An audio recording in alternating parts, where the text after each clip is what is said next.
Buongiorno a tutti e benvenuti alla seconda puntata di Pillole di Napoletano.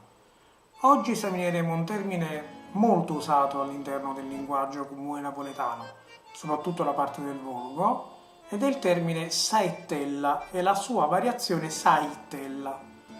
L'origine del termine ha una base di tipo toscano, in quanto sarebbe una corruzione del termine saiettera o saettiera, ovvero la feritoia all'interno delle mura di un castello a dove i difensori potevano colpire con arco e balestre senza essere visti.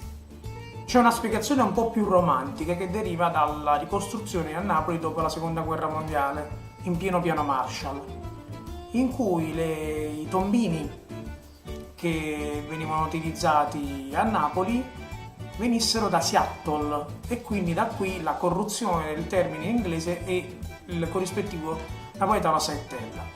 Questo perché saettella non è altro che il canale di scolo che si trova al limitare della strada del piano stradale, dove le acque piovane defluiscono fino a raggiungere le feritoie e conducono poi alle fogne.